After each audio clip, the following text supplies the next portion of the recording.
Hola, buenas tardes a todos. Buenas tardes a todos. Un día más. Hoy, como veis, hemos cambiado el horario. No el horario, el día, mejor dicho, el día, que ayer no pude y lo hemos trasladado a hoy martes. Hoy martes. Pues mira, os voy a contar de qué vamos a hablar hoy. Como sabéis, yo siempre propongo un tema y hoy es un tema interesante. Y resulta, bueno, os cuento, he visto un documental que se llama El precio del arte. Interesantísimo, lo he visto en Filming. Los que podáis verlo, os lo recomiendo porque es súper interesante. Y es un tema que muy controvertido dentro del mundo del arte y de los artistas, además de los artistas, porque parece que el precio o el valor de la obra es como algo que nos que da mucho apuro hablar de eso, mucho corte, mucho apuro. Y bueno, pero es algo que está ahí, tangible, de lo que no podemos huir. Recuerdo una vez un cliente catalán que, hablando sobre un cuadro que quería comprar, resulta que estábamos hablando sobre el cuadro y llegó un momento que él me dijo, digo, a ver, Cecilio, tendremos que hablar del precio, ¿no? Y yo le dije, esto hace ya unos 15 años o por ahí.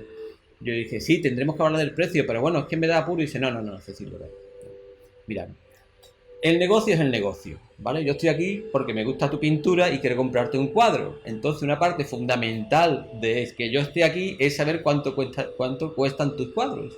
Entonces, yo estoy viendo cuadros que a lo mejor no están, no puedo acceder a ellos por el precio y me estoy ilusionando. Entonces, yo lo que quiero saber ya inmediatamente, ya un poco el valor de los cuadros. Y eso me parece, ese momento marcó para mí un antes y un después de esa vida que tenemos los pintores también, aunque no nos guste, a nosotros nos gusta pintar y crear, pero que es también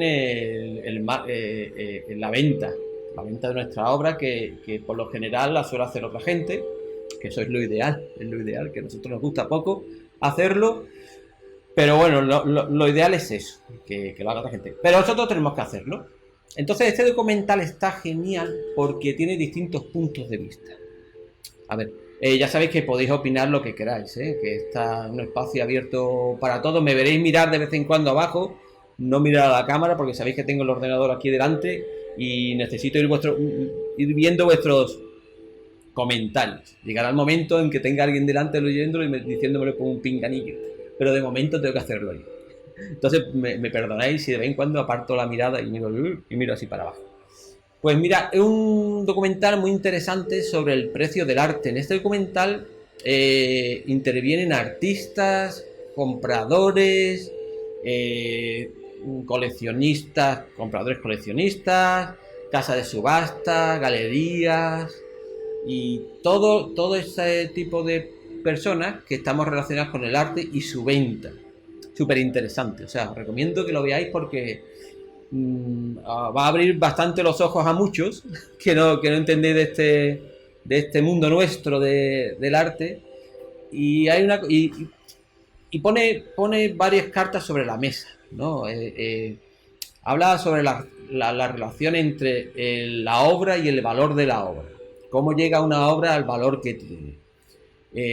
A través de qué mecanismos un autor que es desconocido llega a ser conocido y su obra valorada ya de una forma escandalosa y poco real.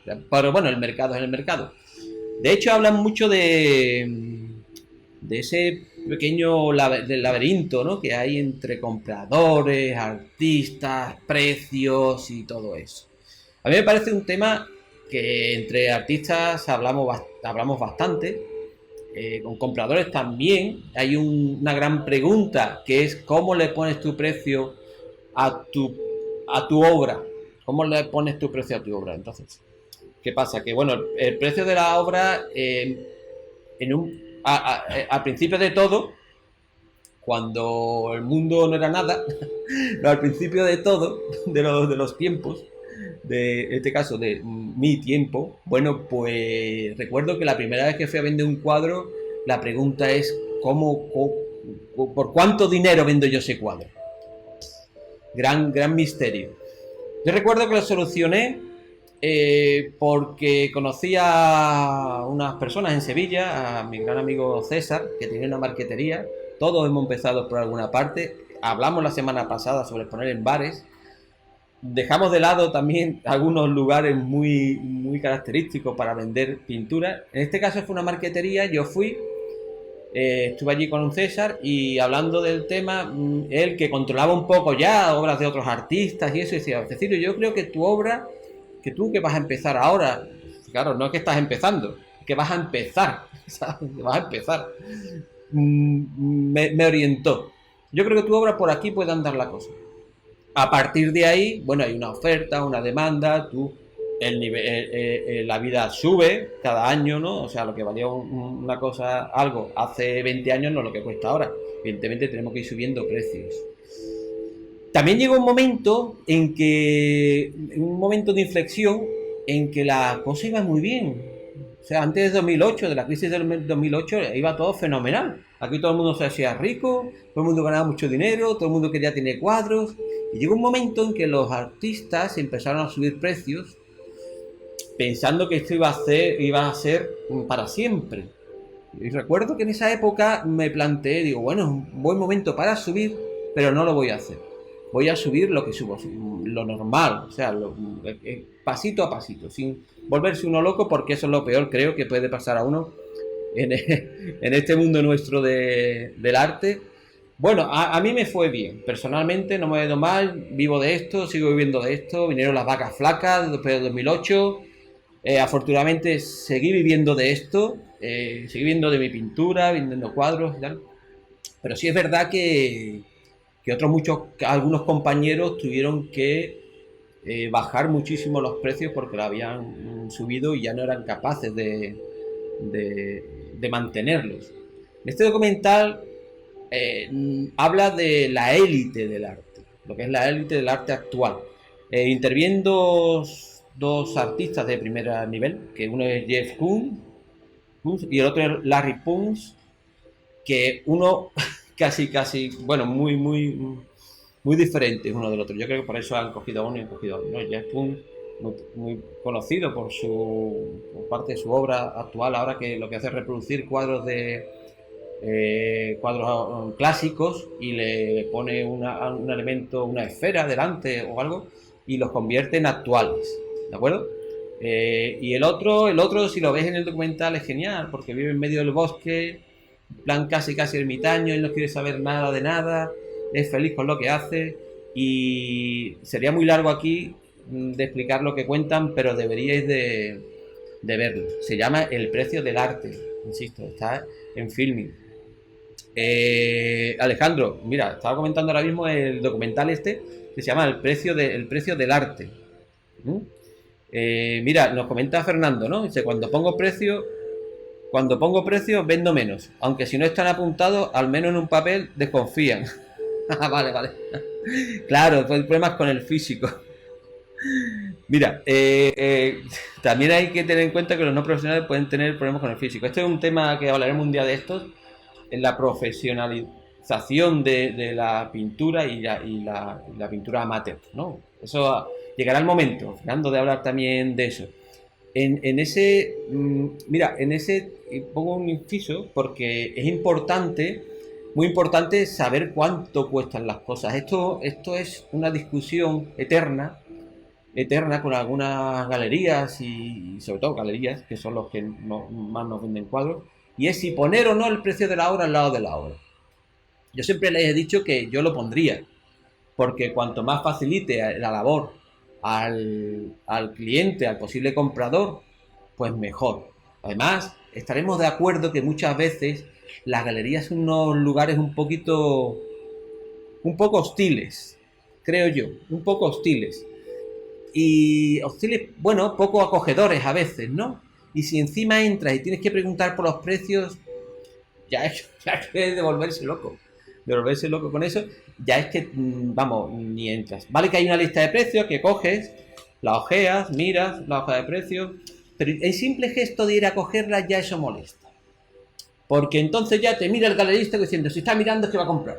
Si va a ya voy yo ahí, ya está incómodo. Entonces, yo creo que es mejor poner, no sé qué opináis vosotros, la gente que compráis cuadros, que alguno hay por aquí, si es mejor poner o no el precio. Bien, esa es la parte práctica de todo esto. Después, en este documental hay una... entran en juego, como dije antes, artistas, galeristas, casas de subastas y al final el comprador. Pero como intermediario tenemos a una gente que son los galeristas o las casas de subastas que hacen de intermediario, que son los que tienen los clientes y nos buscan los compradores. Bien. Y hay una cosa muy graciosa que me llama mucho la atención de este documental, y es que en un momento dado le preguntan a una chica de una casa de subastas, que le preguntan, dice, bueno, entonces el precio de un artista, ¿quién lo dice? ¿Cómo se sabe, no? Eso que estamos hablando. Y curioso, porque decía que los artistas suben o bajan a criterios de si una obra es buena o mala, a criterios de coleccionistas, de críticos, de marchantes, de galeristas, y a mí se me ocurrió una reflexión, y es que ninguno de ellos es artista, ¿sabes? Y algunos de ellos están más influenciados por el mercado, son verdaderos maestros del mercado, que realmente por la calidad que pueda tener la obra. No cabe duda que los grandes maestros actuales incluso son buenos. Eso algunos podemos dudar, si más, o sea, pero bueno, yo creo que son todos buenos, cada uno en su estilo y tal. Pero bueno, que me resultó muy curioso el por qué uno hablaba, todo el mundo opina, pero nadie es capaz muchos de ellos seguro que son incapaces de valorar o de comentar una obra plásticamente. Seguramente algunos de ellos no. Y después, la parte de los coleccionistas, ocurre algo que sale, sobre todo uno de un gran coleccionista de arte, le preguntan, igual que a nosotros nos preguntan, ¿tú cómo empezaste a pintar? A otros le preguntan, a él le preguntaron, ¿y tú cómo comenzaste a coleccionar? ¿No? Y él dijo, pues bueno, yo no coleccionaba nunca y no, bueno, y contestó que en una subasta hace muchos años, pues vio un cuadro creo que era de Mondrian, le gustó y en una subasta lo compró, ¿vale? Pero una burrada de millones. Fue el cuadro más valorado de ese hombre, de Mondrian. ¿Qué pasó? Y dice algo muy gracioso, muy curioso, y dice, y me puso en el mapa. Con lo cual me dio a entender que muchos de estos coleccionistas tienen también ese ego un poco de artista, pero de coleccionista. Es decir, yo quiero tener, ya no porque me guste o me deje de gustar, sino porque si tú tienes 2, yo tengo que tener 3. Y él tiene 4, yo tengo que tener 5. Si tú tienes una obra de Jeff Koons, yo tengo que tener otra y más grande. Y ya ahí empieza a devaluarse lo que es la calidad de la obra y todo eso. Entonces ahí ya no hay algo que no cuadra, ¿verdad? Ya se desconecta totalmente, para mí, ¿no? El mundo del arte como creación con el mercado, con el coleccionista. O sea, es una cosa alucinante cómo funciona y cómo, bueno, la verdad es que funciona así el mercado. ¿Sabéis que nos dice? Mira, Carmen Rodríguez dice que prefiere no tener el precio cuando va a una galería.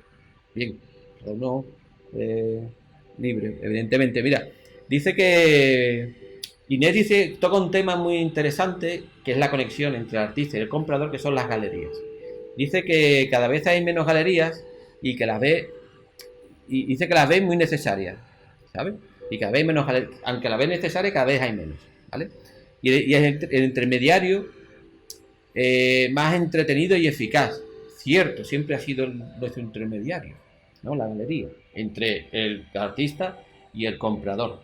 Yo siempre he defendido que las buenas galerías deben estar ahí, porque hacen una labor que para nosotros incluso a veces, bueno, pues la hacemos, pero preferimos pintar. preguntar, ¿sabes? Entonces, eso, el artista debería solo dedicarse al arte, dice Inés, y el negocio de la venta a quien lo conoce en profundidad.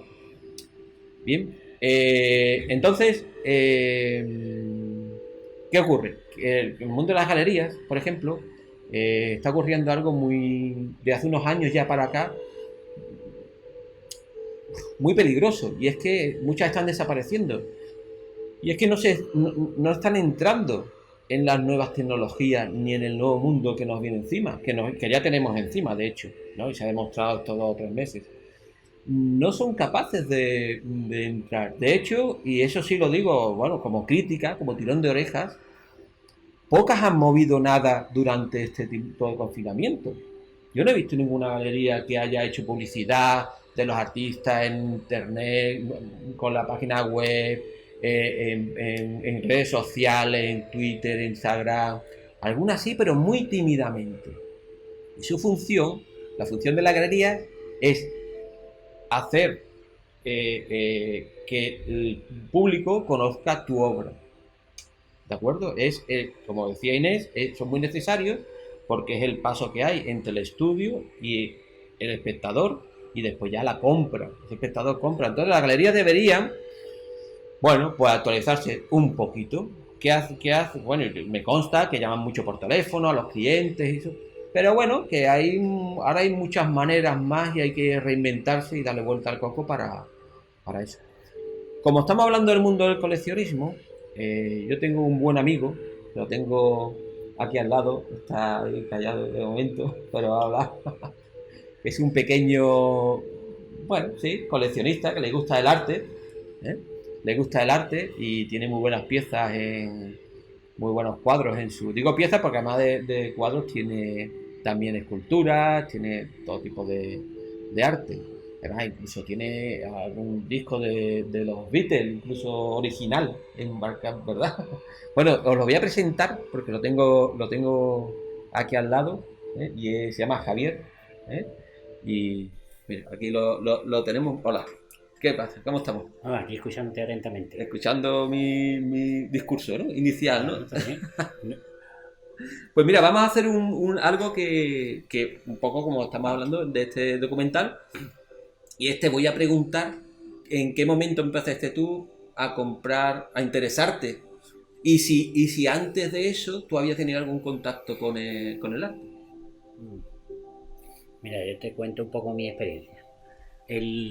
Recuerdo perfectamente el primer cuadro que compré. El primer cuadro que compré lo compré hace aproximadamente 25 años.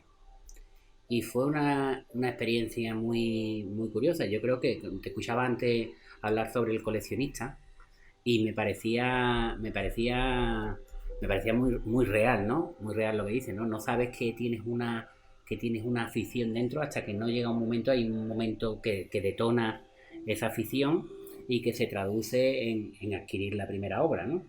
Yo recuerdo que la primera obra era a través de un amigo. Terminamos en una exposición y la exposición era todas las obras a 500 euros, más o menos, me parece. Y había una obra, que ya no tú la conoces porque está en mi casa, es una obra con diferentes tonos de rojo, y, y cuando vi esa pieza me quedé totalmente impresionado, ¿no? Y me encantaba, ¿no? Me encantaba lo vibrante que eran los rojos, cómo transmitía. Si yo no tenía absolutamente ninguna experiencia en pintura. Tú no conocías, no, o sea, lo tuyo fue algo fue una cosa instintivo, de ¿no? que te atrae o no te atrapa o no te atrapa. De hecho, yo creo que cuando tú analizas la gente que yo conozco que colecciona, ¿no? Cuando tú analizas la trayectoria, yo creo que la mayor parte, no digo todo, ¿no? Porque no es complicado, pero la mayor parte de los coleccionistas empiezan a coleccionar no teniendo en cuenta, digamos, la parte como inversión, ¿no? Porque la colección al final, la pintura no deja de ser una inversión. Puede ser una terrible inversión. Bien. Ahora vamos a hablar de eso. Inversión, pero puede ser una terrible inversión, ¿no? El tema de la inversión. Entonces, pero al principio yo creo que todo el que empieza a coleccionar empieza a hacerlo porque hay algo que llega un momento en el que te llama la atención. Y ahí empiezas a descubrir, y es cierto, yo coincido con este hombre, llega un momento en el que tienes un cuadro y te das cuenta de que y este me gusta y quiero tener otro. Tú sabes que, por ejemplo, hay algunos artistas de los que tengo obras a lo largo de su trayectoria, y por ejemplo ese es como el siguiente nivel, ¿no? Cuando coge interés por un determinado artista, el poder tener piezas diferentes en diferentes momentos te permite ver cómo va evolucionando, te permite ver cómo... Porque ahí entra la parte ya de coleccionismo, incluso de esa misma... Me consta que tú tienes cuadros de varios autores de distintas épocas y además te gusta... Te gusta ver la evolución del artista, y has tocado un tema muy interesante que es la inversión. Claro, la inversión es fundamental. La inversión. ¿En qué tanto por ciento hay cuando se compra un cuadro, desde el punto de vista del coleccionista, entre lo que tú sabes que va a crecer o no? ¿Sabes qué pasa? Mira, yo tengo una anécdota muy curiosa. Yo tenía una amiga que trabajaba conmigo, y al principio, Elena, tú la conoces, y trabajaba conmigo, y yo recuerdo perfectamente que al principio ella no había tenido ningún tipo de... Yo ya coleccionaba desde hace años, y ella nunca había tenido ningún tipo de atracción por eso, y llegó un momento en el que ella me decía, pero ¿cómo te puedes gastar ese dinero en eso? No lo entendía, decía, pero ¿cómo te puedes gastar dinero en eso? Y llegó ya un momento en el que ella aprendió que era una manera no solamente de invertir el dinero, porque lo que pasa es que eso es muy relativo, y ahora si queréis entrar un poco más en detalle, sino también era una cuestión de que eso que tú estabas comprando te produce placer, ¿no? Yo hay cuadros, por ejemplo, que he comprado hace muchos años y que han estado en sitios que no han estado muy visibles, los he cambiado y los he vuelto a descubrir. ¿Sí? Y me han vuelto a producir una satisfacción enorme. Sí, eso es verdad. Es verdad que a veces el coleccionista además tiene muchas obras y hay un momento en que te dice, es que ya no tengo más sitio donde poner obras, ¿no? Y cuando llega ese momento, yo... Hay que comprarse una casa más grande. Cuando llega ese momento, siempre lo digo, bueno, pero todo lo que tienes, que has comprado, ¿te sigue gustando? ¿O no te sigue gustando? Porque puede haber veces que dice, bueno, ya esto cuando lo compré al principio tenía otra... No veía las cosas como las veo ahora. Entonces, no es lo mismo, ¿verdad? Ya empieza a cambiar y a quitar cosas de sitio, por eso. Pero para lo bueno y para lo malo. Mira, yo creo que al final una buena pieza, cuando compras una buena pieza, es una cosa que tiene... Es como un buen vino, al final. Tiene una evolución, tiene tal, y luego te das cuenta que al final esa pieza van pasando los años y sigue gustándote, sigue atrayéndote, y eso realmente, ahí es donde se nota, porque claro, al principio, tú cuando no tienes conocimiento técnico, tú solamente tienes... Voy a explicar, ¿no? Mira, sí. Cuando tú ves una obra, tú ves, como cuando veo una obra, al principio veía solamente lo que me atraía, lo que me hacía, el sentimiento que me generaba. ¿A mí qué me genera? Pues me genera escepticismo, me genera alegría, te generan una serie de sensaciones, y al final tú estás haciendo una compra totalmente sentimental, porque te guste la cara, porque sea una figurativa y te guste la cara, o te guste el paisaje. Incluso puede ser que no conozcas al autor. No tiene nada que ver, por supuesto que no tiene nada que ver. No tiene nada que ver, porque tú al final eres totalmente neófito en esto, tú desconoces al autor, tú lo único que estás viendo es una pieza, y ya sea un paisaje, sea lo que sea, y eso te está evocando una serie de sentimientos, y entonces en eso se fundamenta la compra. A medida que vas avanzando y vas viendo cosas y vas conociendo cosas, empiezas a distinguir la técnica. Es decir, es muy complicado transmitir sin técnica. Es decir, es una cosa que parece una obviedad, pero no lo es. Bueno, es decir, para el que no controle no lo es, pero así lo es. Claro, tú al final la persona tiene que tener una técnica, y luego esa técnica es lo que le sirve de herramienta sobre la que construir el mensaje que quiere trasladar. que muchas veces el mensaje que quiere trasladar no tiene nada que ver con el que tú recibes. A mí eso me llama muchas veces la atención, de a lo mejor en muchas exposiciones en las que tú hablas y lo que tú has recibido no tiene nada que ver con lo que tú interpretación, eso lo hablamos con Javier la semana anterior, que el mensaje de la obra, bueno, está ahí, pero si no te lo explican en un papelito, en un papel puede pasar desapercibida totalmente. Claro, porque al final hay mucho trasfondo en cada pieza. Y yo creo que el verdadero equilibrio está cuando tú ya tienes un cierto conocimiento. Y ahí ya es cuando entra otra vuelta de tuerca, que entra el tema de la inversión, claro. ¿Por qué? Porque hemos vivido tiempos malos, tú lo has dicho, hasta el 2008 la gente pues se ganaba más dinero, se invertía más, pero llega un momento en el que tú te paras y tú dices, bueno, yo llevo invertido dinero en esto, yo quiero saber qué ha pasado, si han sido buenas inversiones o han sido inversiones desastrosas, ¿no? Se supone, claro. Y cuando tú tienes un pool de diferentes artistas, pues te das cuenta de que, claro, yo recuerdo la primera vez que contacté con un catedrático de arte, precisamente para hacer una valoración de diferentes piezas, ¿no? Entonces yo desconocía cuáles eran los criterios técnicos en los que se sustentaba la valoración que luego da, ¿no? Es decir, cuando tú hablas con el catedrático que va a hacer el informe, te dice, no, mira, depende del número de exposiciones a la que haya asistido, depende de cuál es la última pieza que coste, que se ha vendido por el valor. Es decir, hay una serie de ratios que al final dice, bueno, pues este cuadro de este señor, de este tamaño, cuesta 5 o cuesta 10.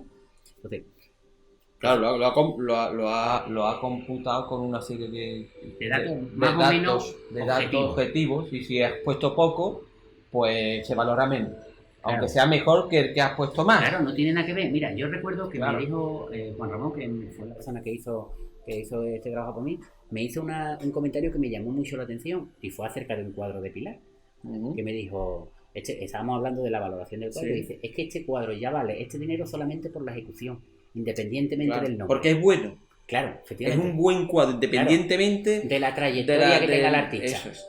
Entonces él decía, es que este cuadro es un gran plus. Ya vale esto simplemente por ser. No porque hay cosas que te dicen, bueno, este cuadro tiene la firma y la firma. Digamos que no vale más porque esa persona a lo mejor no ha expuesto donde ha expuesto el otro, no sé qué. Ahí entramos. A lo mejor ese cuadro pues podría valer 2 veces más, o 3 veces más, o 50 veces más, dependiendo de la trayectoria. Ahí entramos en esos valores de los que hablas de porque un cuadro vale más o menos, es si has puesto en más sitios, si está presente en colecciones privadas y no sé qué. Y ahí es donde entra en juego también, que hablaremos otro día de eso, muy interesante hablar de cómo se tiene que mover el artista para llegar ahí. Eso es fundamental. Mira, ¿no? El artista, al final, tú puedes, en el mundo en general, no solamente en el del arte, tú puedes tener el mejor producto del mundo, pero si no sabes contarlo y dónde llevarlo, no vas a venderlo nunca. Eso es. Esa es la realidad. Pero totalmente de acuerdo. En todo. Sí, totalmente de acuerdo. Y es que en este de... Bueno, me hablo otra vez del documental que estamos hablando, que se llama El precio del arte, ¿no? Que pone... enfrenta en la obra en sí como obra de arte y el valor que se le da a esa pieza, ¿no? Y todo lo que hay en medio, ese laberinto que habla este documental, ese laberinto que hay, que hace que al final, como hablamos antes, muchas ocasiones un cuadro que no vale tanto, que pictóricamente no es tan bueno, valga mucho más que otro que es mucho mejor. Pero ¿qué ocurre? Que el otro artista con la obra menor pues ha sabido moverse más, tiene buenos contactos, va a todas las inauguraciones, tiene la boca grande y pide mucho, y bueno, pues ese es también un aspecto a tener en cuenta, muy muy en cuenta a la hora de analizar lo que cuesta o dónde está un artista, ¿no? Porque se habla mucho de algunos artistas y es que son verdaderos maestros de las relaciones públicas, incluso del marketing, incluso el que dice que no lo es, porque es el que más. Es verdad, ese es el que más. O sea, el que dice, no, yo no quiero hablar yo no hablo de dinero, yo no voy a inauguraciones, ese es el que más. Porque tiene su película montada. De su rol, su rollo, de misterio, de no sé qué. Y al final sigue siendo una imagen para, a lo mejor inconsciente, pero bueno, más o menos así, de la que se valen después los coleccionistas, los comisarios, todo eso para vender la obra de esto. O sea, que siempre el marketing es algo fundamental para llegar al precio de la obra. Mira, nos dice también Fernando Benítez, dice, pero eso al final es como comprar casas. Si solo cuenta el valor del mercado, hablamos de inversión económica solamente. Efectivamente, Fernando, hay grandes artistas que se han movido y se siguen moviendo muy bien en ese mundo en el que el dinero es lo que cuenta y se relaciona. Hay un ejemplo muy claro, y lo voy a decir así de claro. No es lo mismo vivir en una casa donde en el edificio gente trabajadora, de clase media, normal, que vivir en un edificio o una urbanización donde hay gente de alto standing, con mucho dinero. No es lo mismo. O sea, el dinero llama al dinero. Eso es algo que ¿verdad? Que Javier, muchas veces lo hablamos tú y yo, ¿no? Que el dinero llama al dinero. Es una cosa que se utiliza muchísimas veces para... Pero es lógico. Y es lógico, ¿no? ¿Tú qué piensas de eso? ¿Verdad? Muy bien. Yo tengo clarísimo que tú, mira, pero esto es que la vida al final, el arte no deja de ser una parte de la vida y como cualquier cosa en la vida, sigue más o menos unas pautas generales todas las cosas, ¿no? Tú, por ejemplo, intenta comprar... ¿Por qué, por ejemplo, en Madrid, en un barrio de clase alta, las cosas en el supermercado son más caras? Claro. Sí. Y que lo mismo, ¿eh? Y el mismo artículo... La misma cosa que puedes estar comprando aquí. Eso es. ¿Y por qué es más cara? Pues simplemente, ¿por qué? Primero, porque pueden permitirse ponerla más cara. Efectivamente. Esa es la base, ¿no? Porque aquí el arte y todo está regulado por la ley de la oferta y la demanda. Y tú puedes decir, bueno, mi cuadro vale 100 y si el mercado no está dispuesto a darte 100, tú no vas a vender nunca un cuadro por 100. Eso es.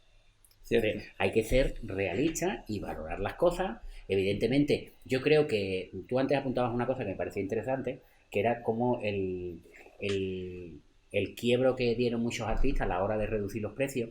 Yo creo que, yo lo entiendo, pero creo que es una política errónea. ¿Por qué? Básicamente, eso es como, mira, por establecer una analogía, es como el que va a una tienda y compra una camisa y le cuesta 10. Y luego va a la rebaja y cuesta 5. Se te queda un poco cara de bobo, ¿no? Pero se hace.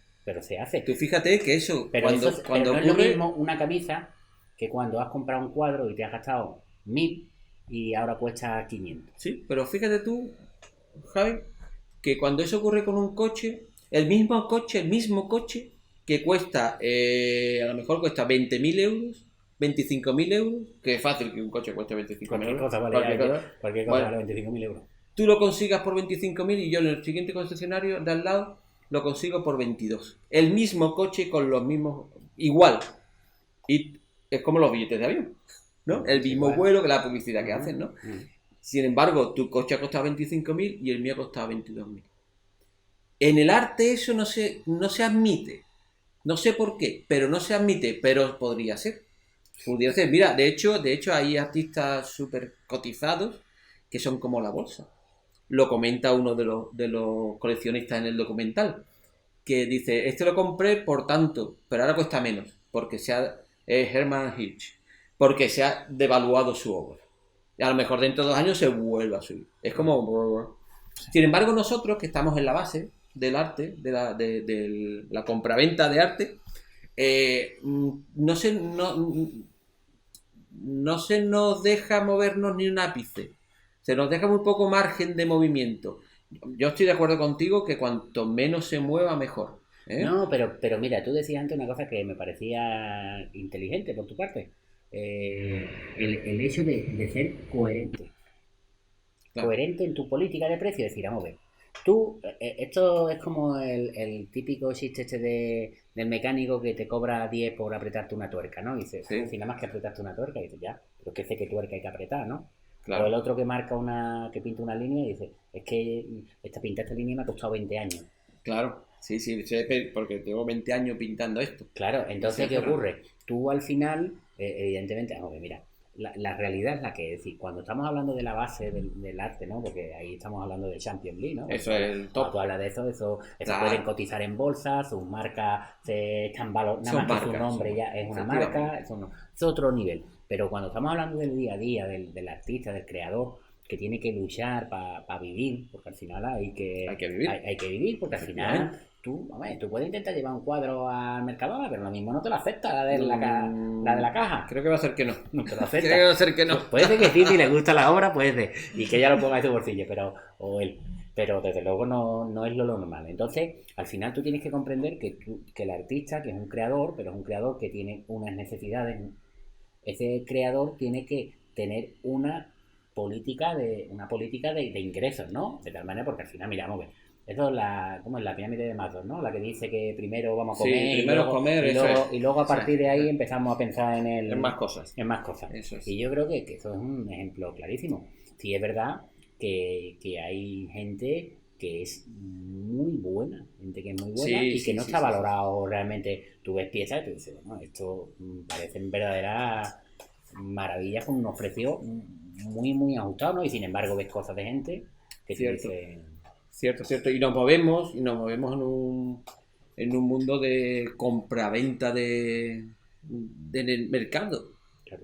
El mercado. Es que la obra de arte, yo tengo la opinión siempre que la obra de arte, el cuadro, cuando sale de mi estudio, es mercancía. Sigue siendo una obra de arte, pero ya es mercancía. Entiéndeme. Suena un poco frío y fuerte, pero ya es algo que va y viene y que incluso puede pasar de mano. Decían en el documental que cuanto más se vende el cuadro, más veces lo venden, más caro va siendo el cuadro. Claro, es raro que un cuadro baje de precio. Entonces, eso de la pirámide que hablabas antes, es curioso, ese gran tema de priorizar. O sea, mucha gente prefiere cambiar las ruedas al coche y gastarse 5.000 euros en cambiar las ruedas de un coche a comprar un cuadro por 1.000 euros. Sí, la rueda del coche le va a durar 2 o 3 años, lo que dura el coche, lo que sea, y después va a cambiar el coche. Pero su prioridad, lo que a él le gusta es comprar la rueda del coche, ¿no? Claro, no se gasta el dinero en lo que quiere.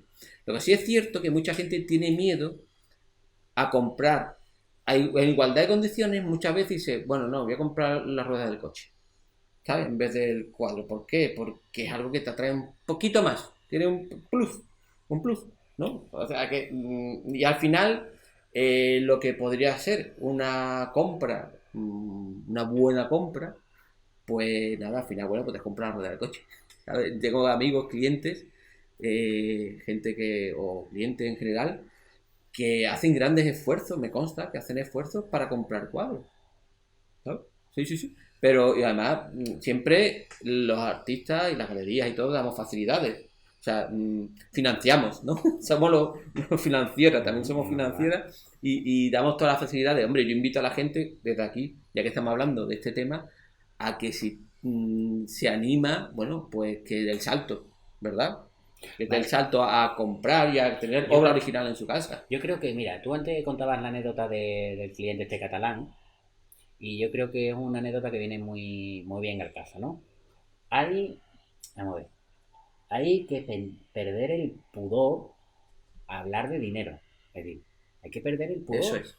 Hay que perder el pudor. Es decir, vamos a ver, esto es el trabajo de una persona, igual que mi trabajo profesional puede ser otro, y que yo lo valoro de esta manera. Pues mi hora vale tanto, el proyecto que hago vale tanto. Pues esto es exactamente igual.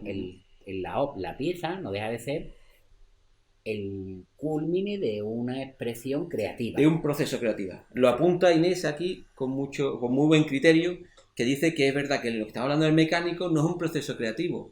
Sin embargo, se valora que el mecánico haya tenido un proceso formativo. Claro, formativo. Y si es que el mecánico sabe mucho. Es que sabe dónde... Es que lleva trabajando 20 años de mecánico y es muy bueno, ¿eh? Y este te va a cobrar mucho dinero, pero este mecánico es muy bueno. Te va a solucionar problemas. Y no nos damos cuenta que, como dicen, que nosotros también tenemos un proceso creativo detrás. Pero sí, es que eso, mira, vamos a ver. Eso es como el que no se da cuenta de... Mira, el otro día lo hablábamos, yo creo que hablábamos tú y yo de un cuadro y hablábamos sobre la luz. Sí. Y decías tú, yo al principio no veía la luz de esa manera. Fue un proceso. Claro. Sí. Un proceso, perfectamente. Sí. No, fue un proceso. El cómo va evolucionando, cómo voy percibiendo los colores, pero no solamente un proceso técnico, como que ya te digo, que yo creo técnico también entra en juego, pero no es que ir las dos cosas, pero luego eso tiene que haber una percepción, y al final después de un proceso creativo, de una evolución creativa, tú has terminado consiguiendo trasladar un mensaje de una manera en la que todo el mundo lo percibe. Es decir, por ejemplo, la gente cuando ve tu obra, muchísima gente en que coincide, dice, es que tú, como La tú, luz. no pinta nadie el cielo. La luz. Yo te lo he Sí, sí, escuchado sí, sí. muchas veces, que como tú no pinta nadie el cielo. Yo creo que eso no es una casualidad. Ahí tienen que haber dos cosas. Y es cuando yo les digo, pues voy a pintar cielo nada más. Está Claro. todo azul. Quita Y ya la está. azotea, quita la Cuando azotea. quito la azotea voy a decir, ya, pero no es lo mismo, claro. No. Pero cuando todo eso llega al final y el cuadro sale de allí, del estudio, y yo lo llevo a la galería o llevo a verlo a un cliente o algo, ese cuadro es una mercancía Pero es que lo que, alguien va a adquirir porque pero tiene una decirlo, calidad eso artística. es Todo eso. lo que yo te decía antes de que no termine la frase sobre Ujú. el cliente catalán. Hay que perder el miedo a hablar. Es decir, y yo, Sí. yo que he comprado muchos cuadros en mi vida y Sí, muchas sí, cosas, sí, sí, sí. hay veces que he tenido más capacidad económica y bueno, pues lo he comprado de una manera más desahogada. Y muchas Claro. veces en el que lo he comprado poquito a Poco a poco. poco. Y yo creo que al final, cuando tú hablas con el galerista, cuando hablas con el artista, cuando explicas tus circunstancias, al final la gente entiende que tú estás haciendo un esfuerzo porque estás comprando algo que Que una no es cosa de primera que no, necesidad. efectivamente, que no es de primera necesidad. Ahí está. ¿Por qué? Porque tú puedes ir al banco y decir, mira, que yo necesito que me des un préstamo para comprar un coche porque lo necesito para ir a trabajar y eso lo entiende cualquier hijo de vecino. Tú puedes ir al banco y decir, yo necesito un préstamo para una casa, pero tú le llegas al banco y dices, mira, que es que se me ha antojado Bueno, un cuadro ahí que cuesta 10.000 euros. que Dame cuesta un 10.000 préstamo euros, dame un personal préstamo personal para comprarme el cuadro de 10.000 y euros. te pide 20.000 papeles. Y te A dice, ver. primero que te mira como... Mira, raro. Te mira como diciendo, tú estás... Claro, está un poco chalado, ¿no? De ese... Y yo creo que eso hay que dar Sí. el paso, no tener pudor y preguntar Claro. y plantear Y opciones. preguntar, y además, desde nuestro punto de vista también como artista, el no tener problema de decirlo, o sea, de hablar del precio abiertamente. Mira, que esto te va a costar tanto. Claro, después viene la coletilla, si quieres pagarlo un par de veces lo paga, porque hay confianza, me depende con quién. Vendió obras a gente, a extranjeros, y ahí hay... Mata el gato. Sí, pero mira, lo de la confianza, me compraron un cuadro y me dijo, muy acertadamente, el cliente inglés, me dijo, vale, yo te pago la mitad, me mandas el cuadro y después te pago la otra mitad. Y había quien me decía, ¿y te fías? Y me acordé de lo que me decía un amigo, Pintor, que se llama así, Pintor, que hace caricatura, un tío muy bueno francés, me decía, a ver, Cecilio, es que la confianza hay que tenerla. No para todo, pero hay que tenerla. Y me ponía un ejemplo muy bueno, que era el del taxista. Dice, tú te montas un taxi y dices, llévame a tal sitio. Tú confías en que el taxista te lleve a tal sitio. Y él confía en que tú lo vas a pagar. Y él confía en que tú le vas a pagar, ¿no? Pero ¿cuántas veces? Vale. Pero muy pocas veces ocurre que esa confianza se rompe porque el que va no te paga o el taxista te lleva a otro lado. Cosa poco probable, pero de los millones de viajes de taxistas que hay, eso ocurre muy poquito. Entonces la confianza creo que hay que tenerla, ¿no? A la hora de, por nuestra parte, por la parte de los artistas, de decir, bueno, pues venga, te doy claro, te doy esa confianza, ¿no? Porque... Hombre, yo por ejemplo, alguna vez que he comprado de esa manera, siempre termina diciéndole, yo prefiero por ejemplo no tener la pieza hasta que no he terminado de pagar. Claro. A mí me da mucha tranquilidad. Claro. Uh-huh. Eso es.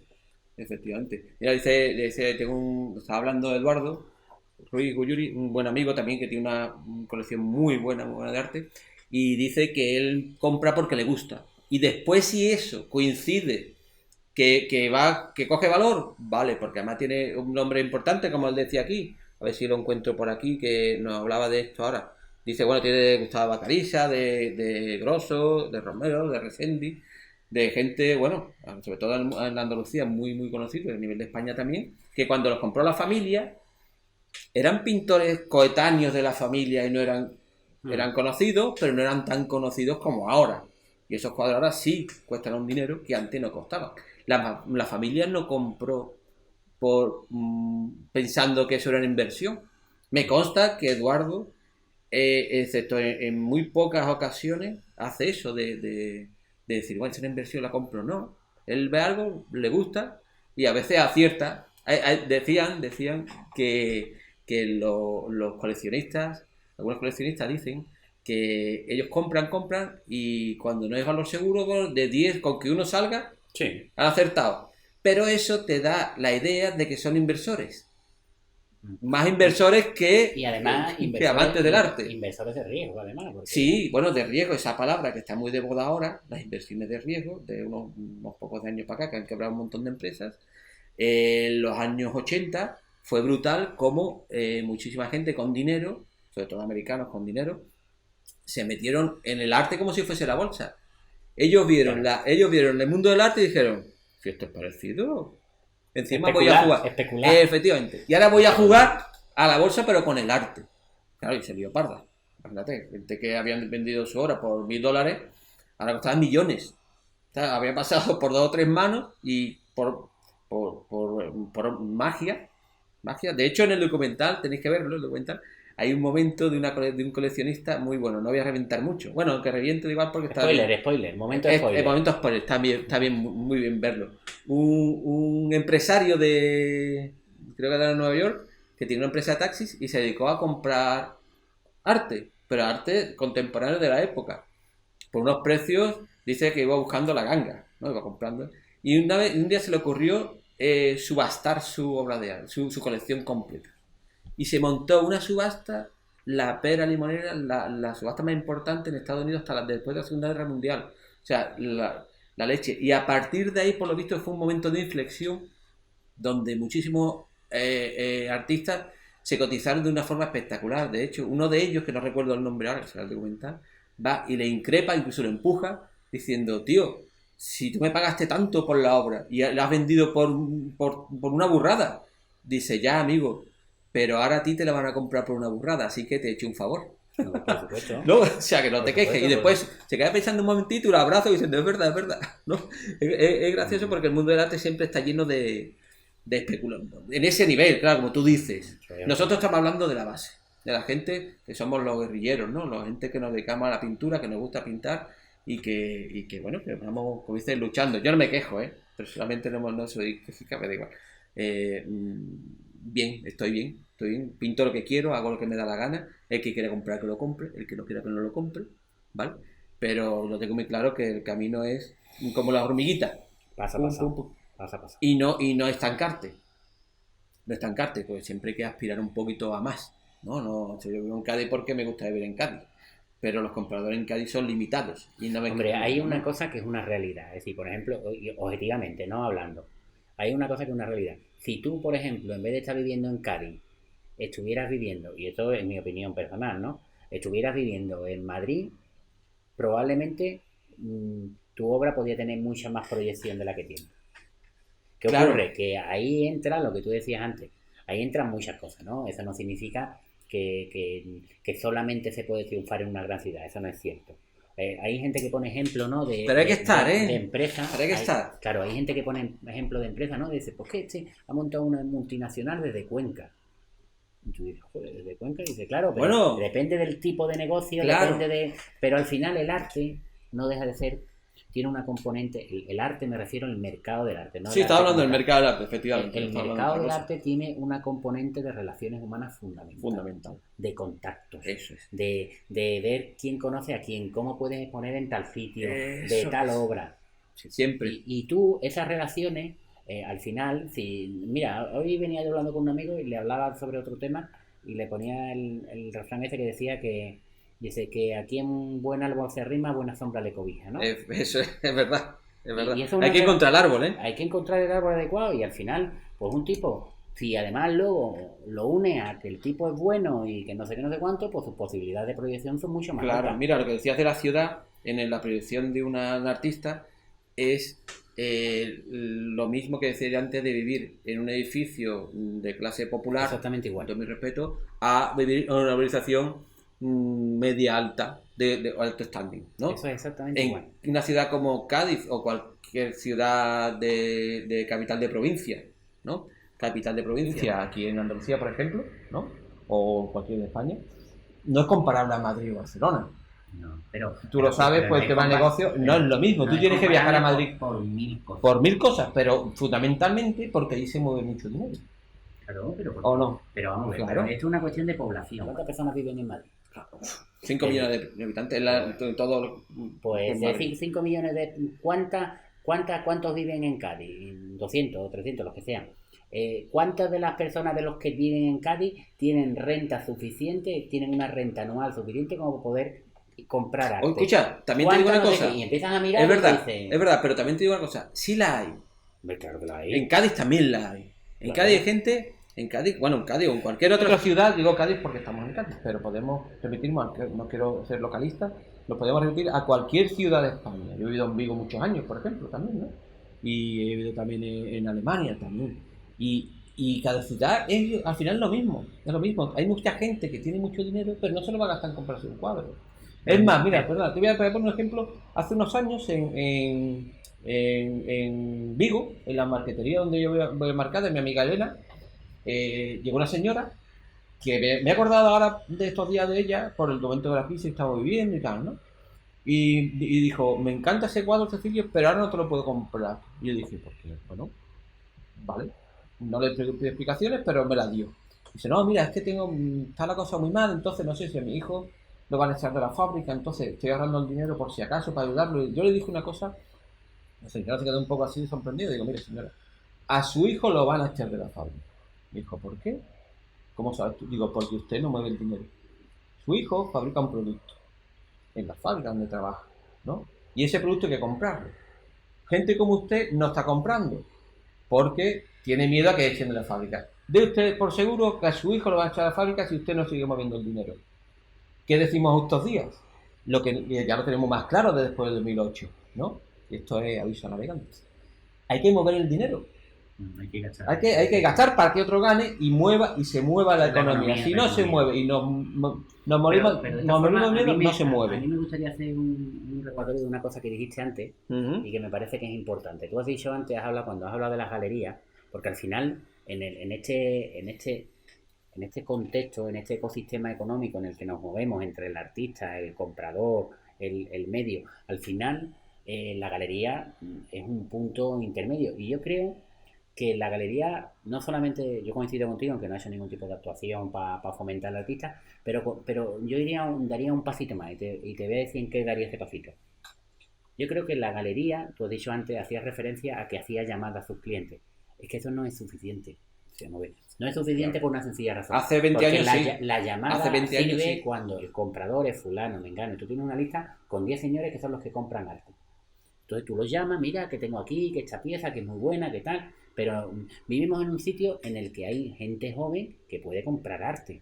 Si tú no inoculas en la necesidad, el placer, el disfrute de comprar arte, envejece la población. Y la señora que llega o el señor que llega pues ya no comprará. Sin embargo, una pareja joven que a lo mejor lo único que tiene en su casa son láminas de IKEA, pues a lo mejor se lo piensa y dice, mira, pues yo a lo mejor no puedo tener esto, pero puedo tener una pequeña pieza original y lo valora. Pero si no eres capaz, no solamente por parte de la galería, sino también por parte del artista, de generar esa necesidad de llegar a ese tipo de público que en un principio el arte le queda como muy lejos, le queda como muy distante. Sí, cierto. De hecho en el documental se ve como la subastadora, la que trabaja, la responsable de la casa de subasta, que está preparando la subasta, va a visitar a los grandes compradores y viene y tiene un catálogo de obras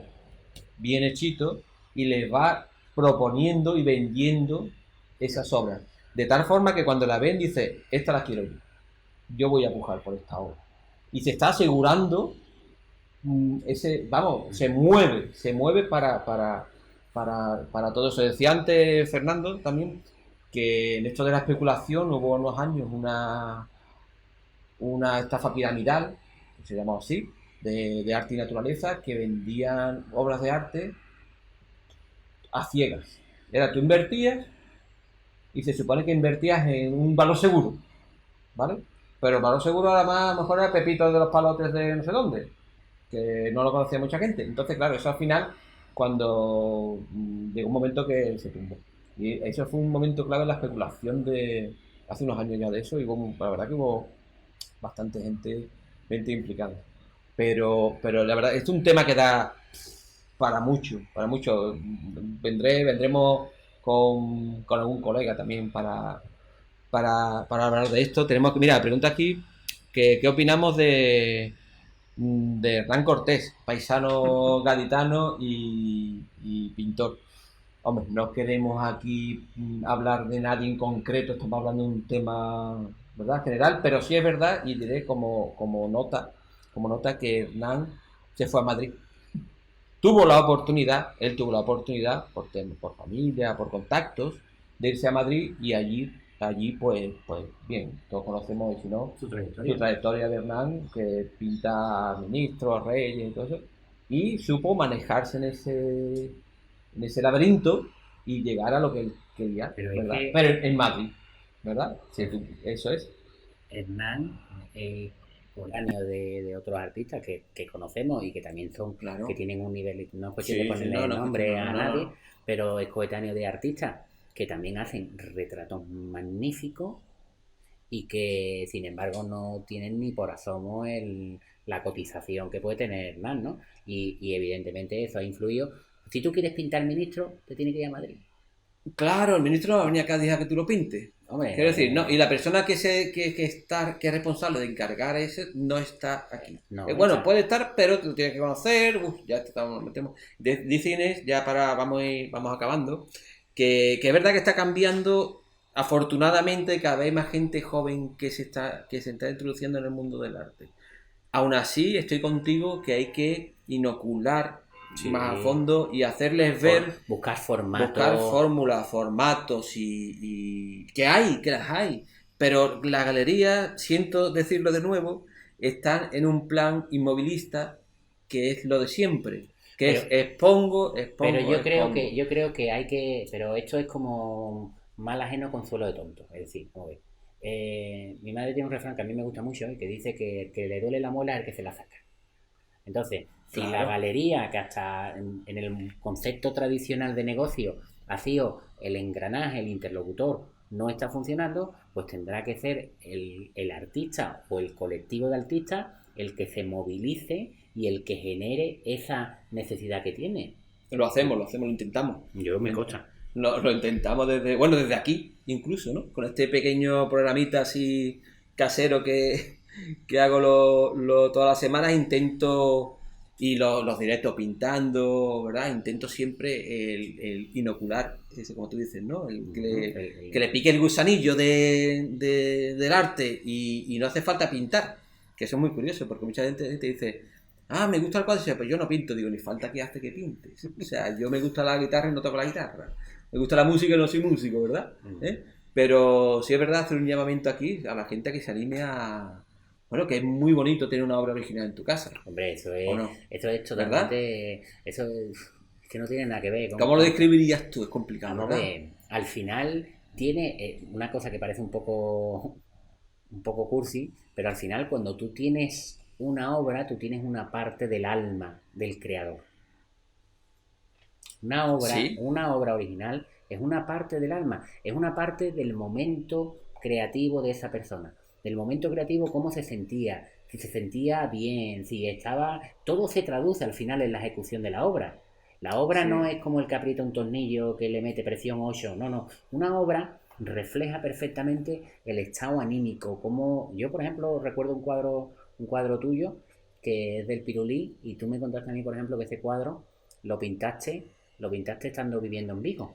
Y, En Galicia, el último que pinté, y, prácticamente, viviendo y allí. ese cuadro, por ejemplo, es un Ujú. cuadro, de mi punto de vista, ¿no? Con una ejecución técnica perfecta a nivel de proyecciones, a nivel de tal, pero sin embargo la luz es totalmente distinta y eso Cierto. refleja, para mí, una manera de Ujú. ver hasta cierto punto el artista cómo estaba en ese momento, porque luego tú ves, sin Claro. embargo, cuadros tuyos posteriores a eso Sí. y ves cómo evoluciona el color, cómo evolucionan las cosas. Todo, es cierto, es cierto. Pues, Javier, te doy las gracias por... A ti por Que ha sido un invitarme. atraco, ¿eh? Que te he llamado a última hora. Que conste, lo he llamado a última hora. Digo, mira, vente, que voy a hablar de este tema. ¿Y quién mejor que tú, que hemos hablado de este tema muchísimas veces? Y hemos estado hablando aquí, como hablamos, Sí.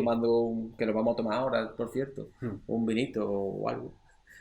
Así que, bueno, pues muchas gracias a todos. Un día más. hoy martes, normalmente son los lunes. ¿Eh? Y ya sabéis que esto, bueno, quedará aquí puesto para que lo veáis y compartáis, si queréis, con quien queráis. Lo subiré también a YouTube, a mi canal de YouTube, que hay muchos más vídeos por ahí que queráis ver. Y os invito a la próxima semana, que tendremos seguramente, si todo sale bien, tenemos como invitada a Inés, que nos ha estado aquí interviniendo aquí, a Inés Gontá, gran amiga y artista fotógrafa. Y seguramente hablemos de un tema muy bueno que es, para mí, me gusta también.